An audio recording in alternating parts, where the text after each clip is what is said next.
একটা চরম সত্য কথা বলি, সৌদি আরবে যারা থাকেন বর্তমানে, তারা প্রবাসী আছেন ভাই, একটা জিনিস কি জানেন, প্রশ্ন সকালে আপনি কাজে যাবেন, কথা বুঝে কারোর সাথে একটা কাজে চুক্তি হলো যে আমরা আপনার সাথে কাজ করবো, কিন্তু কাজে যাবেন ঠিক আছে, কাজও করবেন, বেতন পাবেন কিনা তাও কোনো গ্যারেন্টি নেই, কথা বুঝছেনি।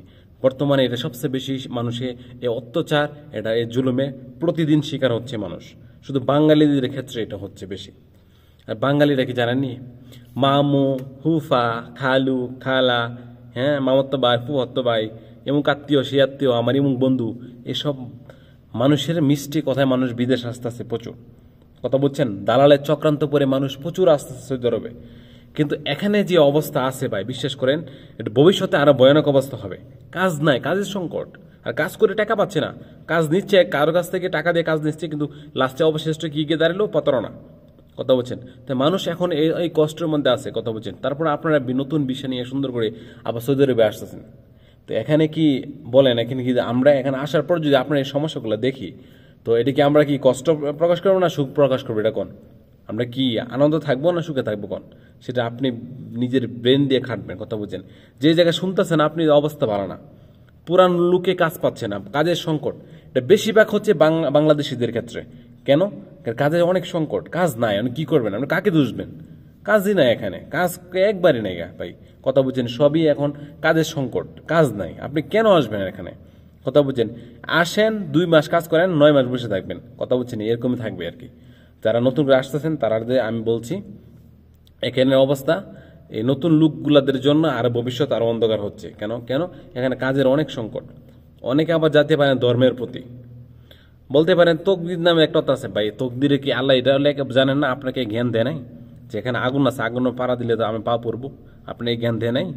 তাহলে আপনি আবার তকদিরে দোষ দিয়ে লাভ কি আপনার, বা আল্লাহর এক করে লাভ কি? আপনি আল্লাহ তো দিয়েছি আপনাকে, জ্ঞান বুদ্ধি দেয় নাই, আর আসার পরে আপনি তো মানে কি বলবো, উড়ে জুড়ে পড়ছেন। নিত্য দিন প্রতিদিন মানুষের জুলুমে অত্যাচারের শিকার হচ্ছে এখানে, প্রচুর লোক অত্যাচার দেশে পাঠিয়ে দিতেছে, কথা বলছেন।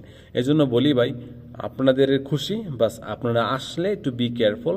আর আমি মনে করি এই দেশে না এসে যদি কষ্ট করে দেশই থাকে না, আপনি তো দেশের যে টাকাটা রেন্ট করে এখানে আসবেন, এই টাকাটা দেশে থেকে দেবে, কথা বলছেন। দেশে একটু কষ্ট করেন ভাই, এখানে না এসে, কারণ আমি এটা সাজেস্ট করি না। তো বলতে পারেন যে আমার নসিব আছে না, নসিব তো আমি এটাই বললাম, কিছুক্ষণ আগে বললাম না, নসিব আপনার এটাই। এখানে যদি এখন নসিবের খেলা করেন, তাহলে এখানে নসিবটাই শূন্য, কথা বলছেন। এই জন্য বলি যে এখানে আসার আগে অবশ্যই একটু চিন্তা ফিকির করে আসবেন, কোনো আত্মীয়র কথা শুনে আসবেন না, কোনো দালালের কথা মিষ্টি কথা ফুরে আসবেন না। এখানে অবস্থা খুব করুন, কথা বলছেন। কোম্পানি বলদের কাজ করলে, কোম্পানিতে কাজ করলে সর্বোচ্চ বেতন 500 রিয়াল, কথা বলছেন। এখানে আপনার কোনো খরচ, আপনার নিজের খরচই হবে না, কথা বলছেন।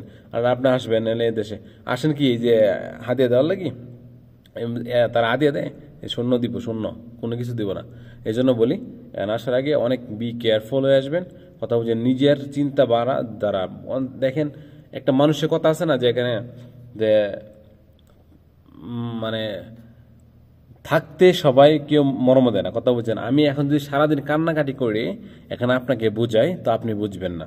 যতক্ষণ পর্যন্ত এখানে না আসবেন, এখন না এসে আপনি না কানবেন, তখন বুঝবেন না যে আপনি কি কত কষ্টে আছেন। রেন করে তো আসবেন, এটা কি মানে আমাদের কথা রাখবেন না, ভ্যালু থাকে না, সত্যি কথা। ফোনে কথাটা বলি তো, মানে বাস্তবতা, রিয়েলিটি যেটা, হাকিকত যেটা, এটা আপনি যদি চোখে দেখেন তাহলে আপনি বিশ্বাস করবেন এখানে আসার পরে। এখন যে আমি কথাগুলো বললাম না, 99% লোকের ইগনোর করবো, কেন? কথাগুলো ভ্যালু দিব না, কথা বলছে, কিন্তু আসার পরে বুঝবেন।